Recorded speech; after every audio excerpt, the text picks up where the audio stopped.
Hi, this is Amethyst 11 with Celtic Ogham reading 824 and this is for you, JL. Now, you asked me about your relationship and your son, and we talked about whether I could answer those questions for your son, and I'm unsure about that, as I mentioned, so we'll see what happens as we go through this reading. I'll focus here, of course, as I normally do. But we'll start up here, and this is you or Iho, and this kind of themes the whole of your reading, and this is a really fabulous Ogham stave to have there.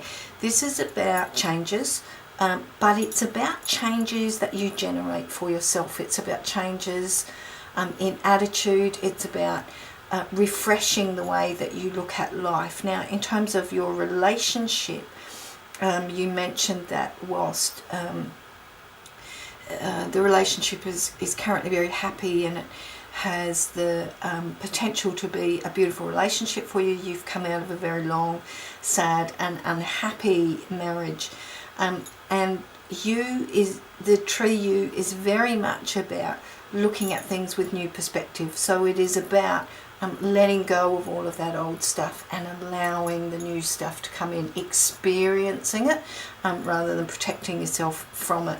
And that will come up a little bit more as we go through the reading, and you'll see that coming back. This talks about your life in general previously, and it's themed with strafe or blackthorn. This is not a Ogham view that I like particularly, and it's about sadness, it's about loneliness, it's about isolation, it's about depression, unhappiness, disharmony. And so in terms of you, your central question is about relationships. For you, your role model of a relationship, if you like, your experience of a relationship is less than happy, it's less than productive. It's filled with sadness, it's filled with unease, it's filled with frustration and lost hope and limited self-esteem. These two here, we have Lewis or Rowan on the top and Gort or Ivy underneath, and Rowan is very much about self-protection. It's about finding ways to look after yourself when nobody else will do that for you. And so for you, that's having come out of that disastrous relationship that you were in, it would be fair to say that that relationship did teach you a number of things. But what's important going forward over here is to use that learning for the positive rather than as a reflection on continued sadness. And Lewis or Rowan says that you kind of built this wall around yourself as a form of protection, understandably so, but it's very important that you now let that go and allow some new experiences to come in. It's interesting that Ivy or Gort sits underneath that in your past, and that's about survival, basically.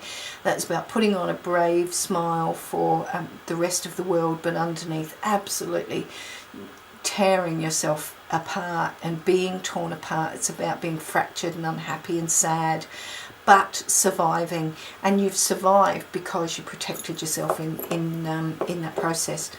This one that's sitting in the middle is representing what's happening in your life right now, and this is Sail or Willow. This is about flexibility, this is about magic, it's about intuition, it's about allowing yourself to experience what currently is without always reflecting on what has been. Interesting, isn't it, how these staves come up and they really reflect where we're at and where we're about to go. So let's spend a fair bit of time here, because this is really where we want to know what's going to be happening for you. This is the next 12 months, these four here, and it is themed by this Ogham stave here. I'll just replace you so I remember you were on the top. This is Mewen or Vine. Now I want you to remember this. because this is about reaping what you sow. This is about harvesting. This is about reward for effort. And this is a double-edged sword, okay? This is a little bit like karma, if you like, but in this lifetime.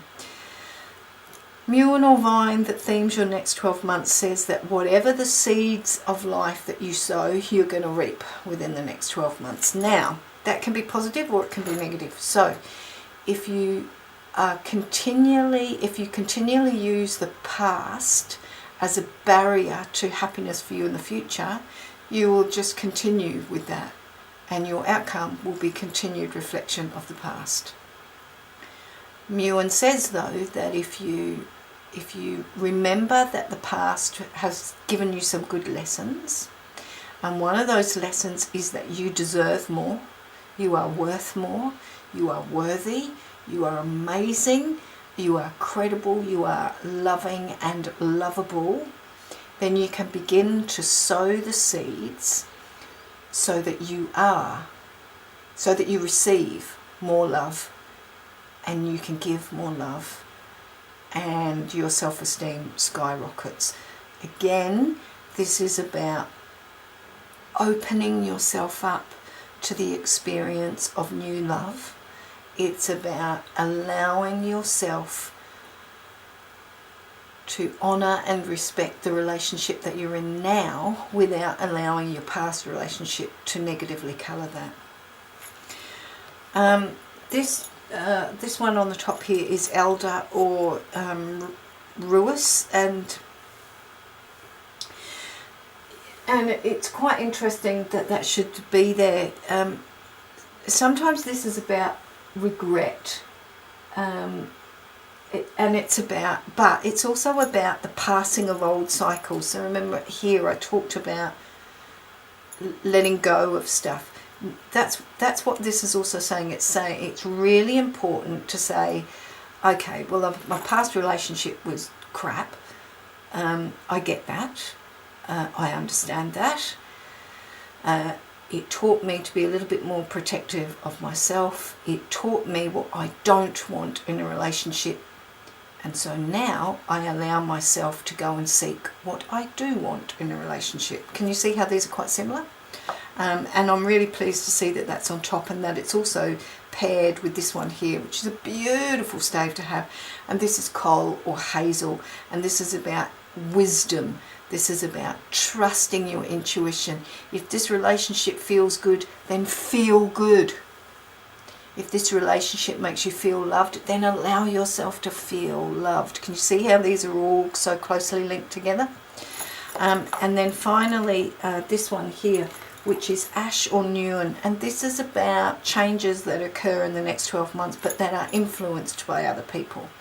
And so let me kind of talk about all of that for you, kind of draw it all together a little bit for you. Clearly, it's really important to let the past go so that you can move into a beautiful new future with this, with your new partner. But it's also about honouring your new partner by allowing them to be the very best they can be with you. At the moment, your potential partner feels a little bit trapped. The word hostility comes through, and I don't mean that in terms of a negative sense, but he kind of feels like he's battling your old demons. And if instead you can just allow those old demons of the past just to sink and to be buried in the earth, so that you become free to accept him as the joyous giver of love that he wants to be, then you're in a much better position to honour and respect him for who he is, rather than holding on to the memories of the past and hoping like heck he's not them. He isn't the past, he's your future. Clear separation between the two. Easily said, easy for me to say, of course, because I'm not in your position, but I'm just letting you know what the staves are saying here. Let go of the past so that you can allow the future to come in. Yes, there is a change of address for you. It's exciting, but it does come with some difficulties for you. There's going to be a little bit more of concern about letting go of things when you finally do come together as a couple. You're going to want to hold on to some old things. I'm talking about things like furniture and that kind of stuff, because it gives you a sense of stability and it allows you to hold on to a little bit of identity, and that's okay. You need to talk that through with your partner so that he can understand why it is that you need to hold on to this sofa, or why it is that you need to hold on to this chair. I keep seeing a chair for some reason that you want to keep hold of. But other than some of those doubts that are going to creep in sometimes, it's going to be a really happy event for you in terms of moving house. There will be a change of job for you as well, but that's actually not going to go quite as easily as you would have hoped it to be. There's going to be a couple of hiccups in that, so just be prepared to be a little bit frustrated around that. But in a year's time from now, you'll have a different job and it will be a totally different situation, and you'll be much more at peace and much more happy. Lots more smiles about this time next year as well. You asked me about your son, and I mentioned to you that I wasn't sure whether I was going to be able to see what was going on there, but what I do see is a little bit more turmoil, rebellion, revolution, they keep telling me, and rebellion, uncertainty on his part, and frustration. I can feel such anger for him, and a real inability for him to express that appropriately. I'm not sure if that makes sense to you. It makes no sense to me, I guess, because he's not my son. But really, so much frustration, so much anger, and a feeling he feels let down. Now, that may not be by you necessarily, but he's feeling let down. I'm not able to tell you how. They're not giving me any indications about the future, but they're just showing me how he's feeling right now. Very sad, I sense as well, but anger with that. They are telling me though that lots of support from you, encouragement from you. They're saying gentle, keep it gentle, no overpowering stuff, and no, you will do this. It's much more about support and nurturing for him.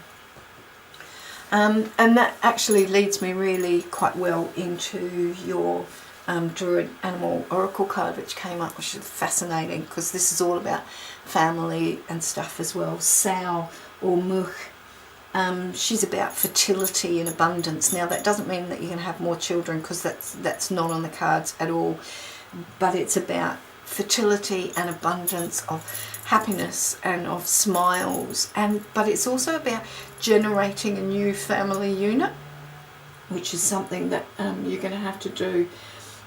Sao tends to give a little bit too freely of herself to a family, totally dedicated to the people that she adores.